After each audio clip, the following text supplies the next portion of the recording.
성경 말씀 봉독해 드립니다. 에베소서 6장 1절부터 4절 말씀 봉독해 드리도록 하겠습니다. 자녀들아, 주 안에서 너희 부모에게 순종하라. 이것이 옳으니라.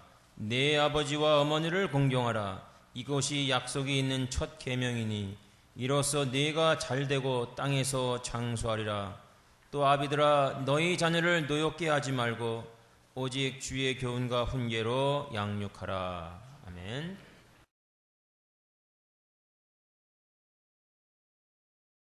할렐루야.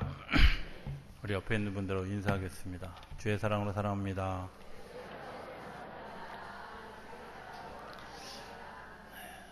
두 번째 인사는 오늘 좀 우리 45세 이하만 좀 잠깐 일어나시죠. 45세 이하? 아니, 엄장로님 45세 이하로 일어나는데 왜 일어나요? 네.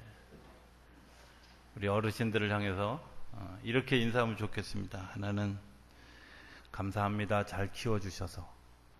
그 다음에 두 번째는 감사합니다. 버리지 않으셔서. 세 번째는 감사합니다. 끝까지 사랑해 주셔서. 하실 수 있겠죠? 너무 어려워요? 네. 네. 우리 교인들이 워낙 이 미모가 뛰어나가지고 머리가 안 될 줄은 알았죠.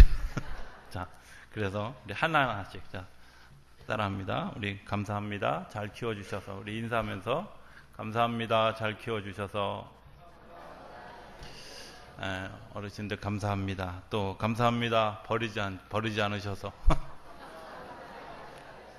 한 번 더 감사합니다. 끝까지 사랑해 주셔서. 네.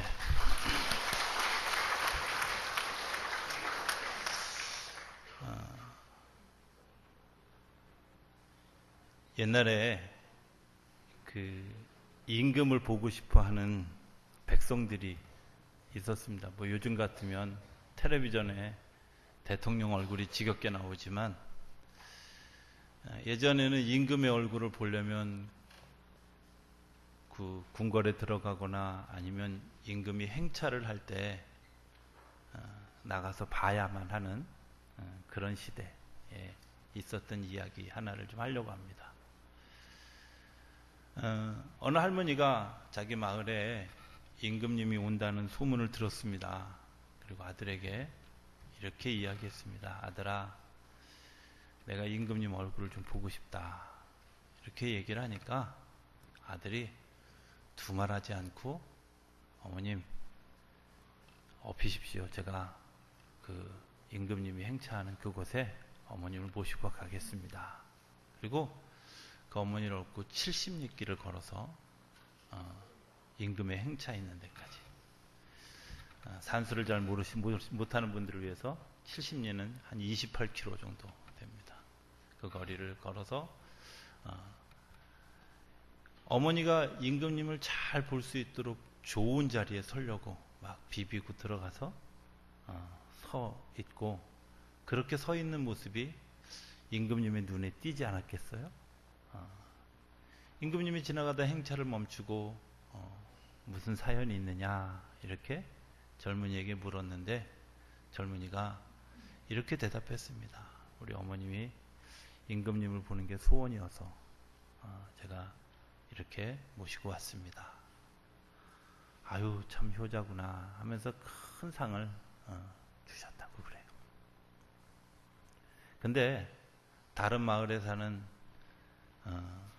좀 괘씸한 삶을 살아가는 한 아들이 이 이야기를 듣고 배가 아프기 시작했어요. 그리고 자기 어머니를 설득하는 겁니다. 어머님, 임금님 보고 싶죠? 아니, 안 보고 싶은데. 임금님 보고 싶다고 하세요. 이렇게 졸라가지고 어머니를 업고 임금님의 행차에 나갔습니다. 어머니가 보고 싶어 하든 아니면 내가 드러나든 간에 작은 뭔가 특별한 행동을 한 사람은 눈에 띄게 마련이 아니겠습니까?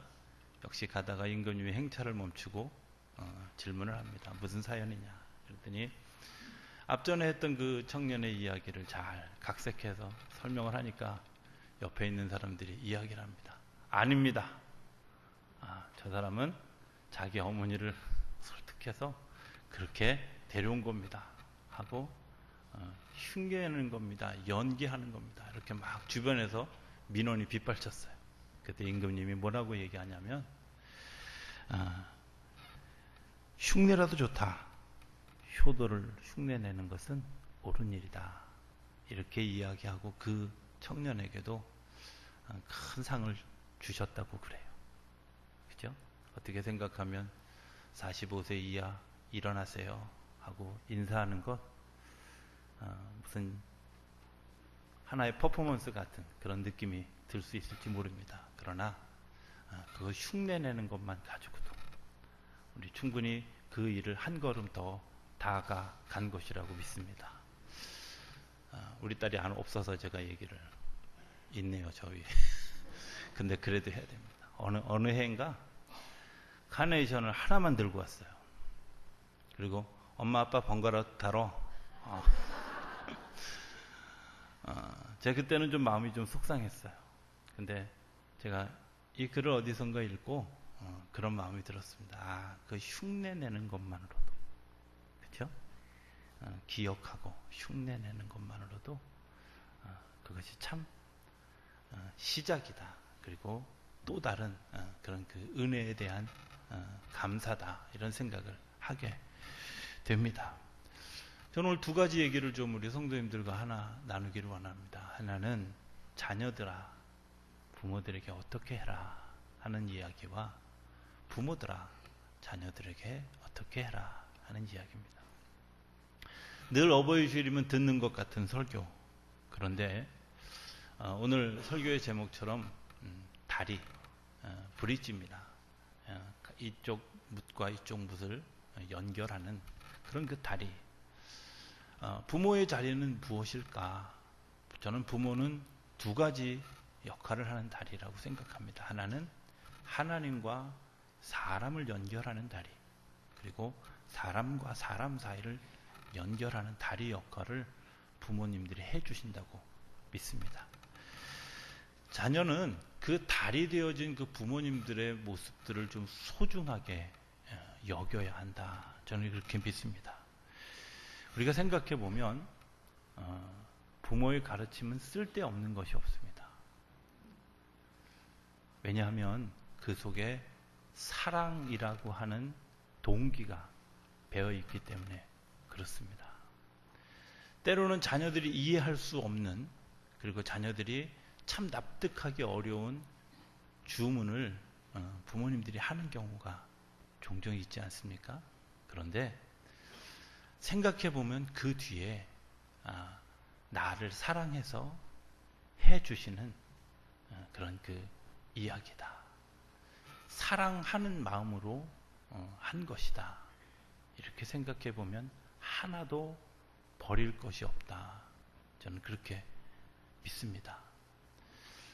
어쩌면 우리가 굉장히 이기적이고 자기중심적이어서 부모님들이 우리에게 요청하는 것이 내 마음에 합당하지 않은 것 같고, 내 마음에 차지 않는 것 같고, 내 생각과 좀 다른 것 같이 느껴질지 모르지만 그 내면의 동기 속에 들어가면 정말 사랑해서 하는, 목회를 하다 보면 성도님들로부터 여러 이야기를 듣습니다.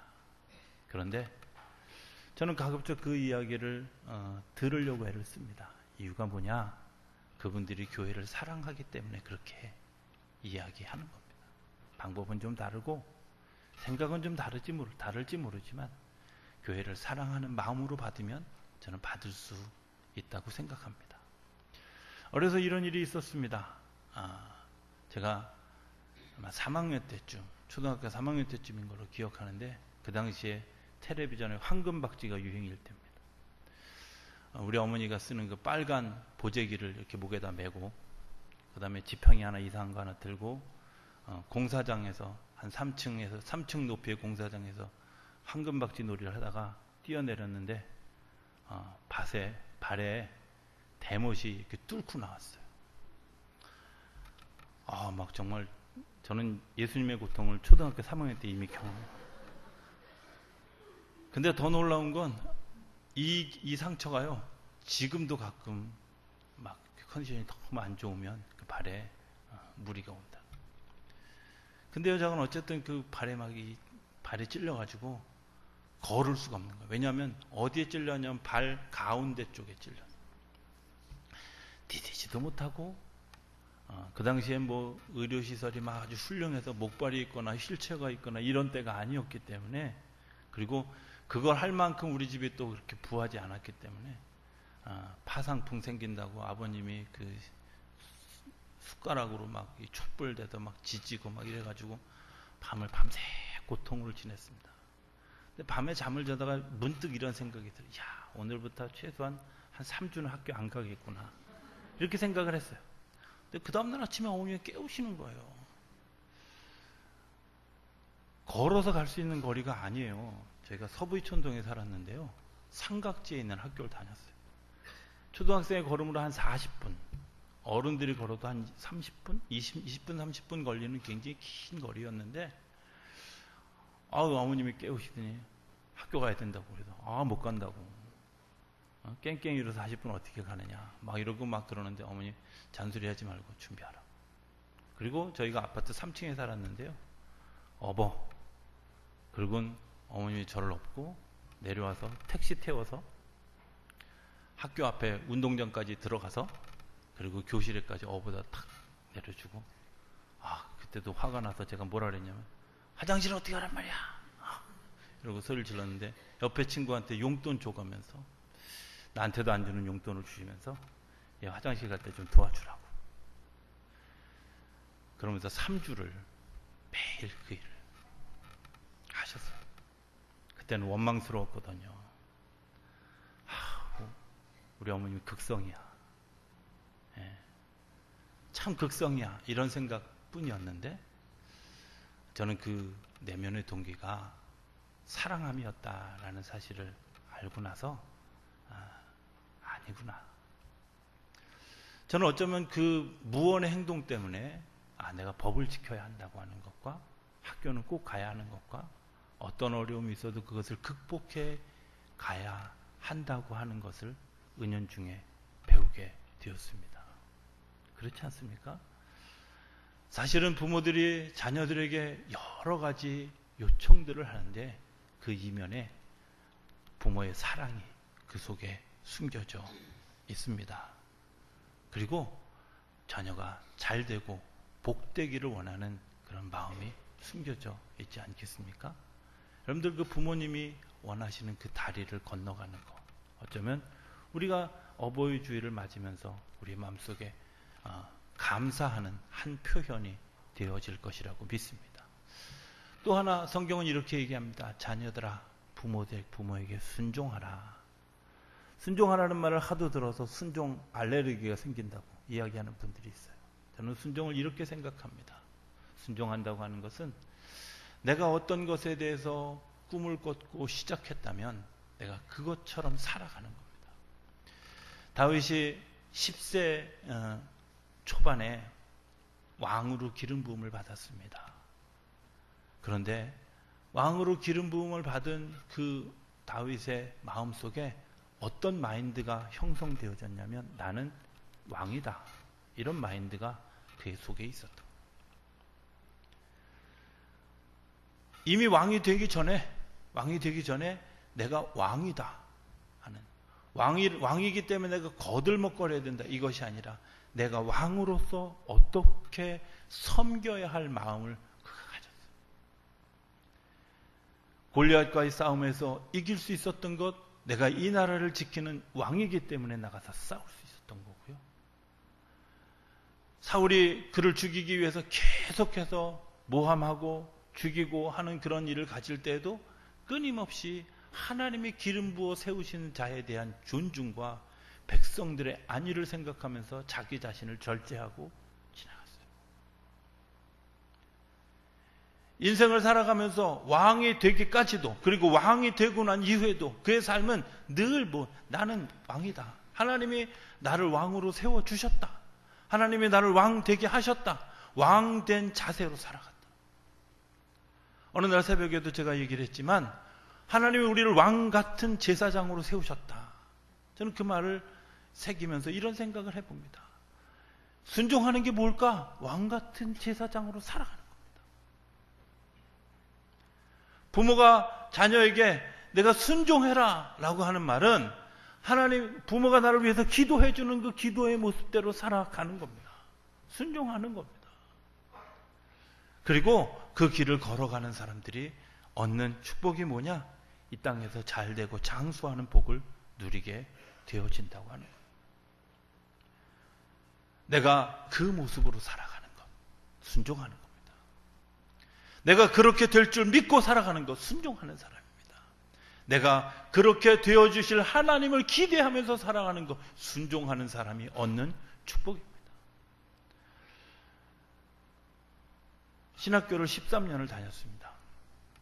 중간에 재적도 당하고 다시 재입학도 하고, 양혜은이라는 가수가 자기는 대학을 10년 다녔다고 자랑하는데 끝수가 모자른다고 제가 속으로, 그 정말 긴 세월을 지내면서 제 마음속에 한 번도 잃어버리지 않은 것이 있었습니다. 그건 내가 하나님이 부르신 목회자다 하는 사실을 한 번도 잊어버려 본 적이 없습니다. 저는 그게 순종인 줄 그때는 몰랐는데 돌이켜 생각하니까 그것이 순종이었습니다. 그렇지 않습니까? 하나님이 여러분들에게 기름 부어주시고, 부모가 여러분들에게 약속해 주시고, 부모가 여러분들을 위해서 기도하는 그 기도, 사실은 그 기도가 내 안에서 이루어지는 것, 내가 온전히 그것을 받아들이고 내가 그렇게 살아가겠습니다 하고 결심하는 거, 순종함입니다. 그 순종함이 또 다른 역사를 만드는 주춧돌이 되어진다는 사실을 기억하실 수 있게 되기를 바랍니다. 세 번째는 공경하라고. 공경하라는 말을 영어 단어가 뭘로 쓰였나 보니까 honor라고 하는 단어로 쓰였습니다. honor라는 단어가 무슨 의미일까 보니까 명예, 명성 이런 뜻입니다. 또 한문으로 보니까 받들어, 공손히 받들어 모신다. 저는 이 두 극간에서 이런 추론을 합니다. 공경이라는 것이 무엇일까? 그분들의 삶을 소중하게 여기는 것, 그분들의 섬김을 소중하게 여기는 것, 아마 이런 것이 공경하는 것이 아닐까. 여러분들 왜 부모들이 그렇게 힘든 시간들을 보냈을까? 왜 부모님들이 그렇게 그 아픔의 시간들을 보냈을까? 아침에 자녀들보다 더 일찍 일어나서 아침밥을 준비하는 어머니의 마음속에는 그 자녀가 건강하기를 기대하는 소망이 그 안에 있지 않겠습니까? 그것을 공경하는 것은 아침밥을 먹는 겁니다. 부모가 나를 위해서 기도하는 그 기도의 마음, 그 가지고 있는 그런 것들 내가 소중하게 여기는 것. 어머니 얘기만 했다고 하늘에 계신 아버님이 좀 서운해 하실 것 같아서 저는 아버지를 기억할 때마다 늘 생각하는 한 모습이 있습니다. 우리 아버님이 그 어머님한테 월급 봉투 다 갖다 드리고 늘 가난하게 살았습니다. 저는 한 번도 아버지한테 용돈 주세요 이런 소리를 해본 적이 없습니다. 그런데 정말 가끔, 근데 놀라운 건 제가 돈 떨어졌을 때쯤, 항상 이제 이게 그 10,000원짜리 지폐라면 이렇게 3단으로 딱 접어서 지갑의 뒷면에다 잘 숨겨뒀다가 그 요 3단을 그대로 꺼내서 저한테 아마 지금 같으면 50,000원짜리를 그렇게 하셨을 게 아닐까 싶은데 10,000원짜리를 꺼내서 저에게 주셨어요. 나중에 안 사실은 동생들은 한 번도 그런 혜택을 받아보지 못했다는 겁니다. 왜 그것을 나에게 주었을까 하는 것을 생각하게 됩니다. 동생들은 왜 그 혜택을 누리지 못했는데 왜 나에게만 그런 것들을 주셨을까? 여러 가지 생각들, 여러분들에게 만약에 그런 일이 주어졌다면 여러분들은 어떻게 받아들일 수 있을까? 아마 그것이 저는 저에게, 여러분들은 여러분들에게 주는 또 다른 그런 은혜의 선물이다, 이렇게 생각합니다. 부모의 마음이 그 안에 담겨져 있지 않겠습니까? 그렇다면 내가 그것에 대해서 감사하고 그것을 소중하게 여기고 그것을 소중하게 여기는 대로 살아가는 것, 공경하는 것이다. 그런데 우리가 하나 좀 생각해 봐야 될 것은, 그럼에도 불구하고 우리가 완전하지 못한 비완전체여서 온전한 부모가 되어지지 못했다는 겁니다. 이런 부모가 되어졌으면 좋겠다 하는 이야기를 오늘 성경은 두 가지로 쓰고 있습니다. 하나는 자녀들을 노엽게 하지 말아라. 자녀들을 노엽게 하지 말라는 이야기가 뭘까? 저는 이렇게 생각합니다. 정신적인 좌절이나 아픔을 주지 말아라. 아이들이 소망을 가지고 살아갈 것들에 대해서 방해하는 것들을 하지 말아라. 아이들이 정신적인 상처를 입어서 그것 때문에 앞으로 나아가는데 방해가 되지 않도록 해라. 아마 이런 것들 아닐까. 우리 큰아이가 5, 6살쯤 되어졌을 때 제가 참 못된 아빠다 하는 사실을 알게 되어졌습니다. 그 아이에게 어른이 하는 것을 요청하고 있는 제 자신을 보았고요. 그것이 되어지지 않은 화도 내고 때로는 때리기도 하고 하는 정말 못된 아빠라는 사실을 제가 알게 되어졌습니다. 좋을 때는 막 한없이 좋다가도 내가 별로 상태가 안 좋으면 아주 아이에게 별로 그렇게 건강하지 못한 아빠였다는 사실을 알고 난 다음에 제가 내적 치유를 관심 가지고 공부하기 시작했습니다.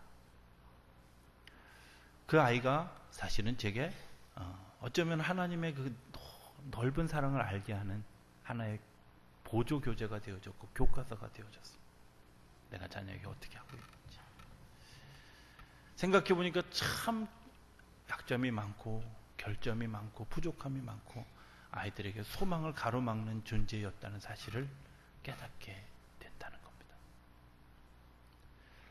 자녀를 통해서 내가 무엇을 보아야 할까? 자녀를 통해서 하나님이 나에게 어떻게 이 자녀가 하나님의 성숙한 분량에까지 자라갈 수 있도록 내가 도울 수 있을까 고민하게 되어졌다는 겁니다.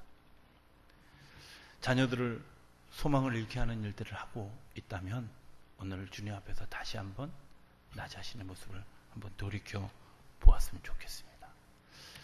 성경은 주의 교훈과 훈계로 양육하라.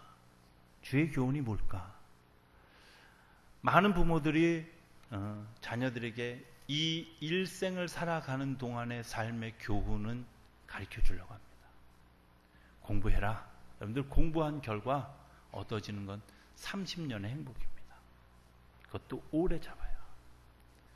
내가 인격적으로 성숙해져라. 여러분들 그 삶의 열매는 내가 인생을 살아가는 동안에만 해당합니다.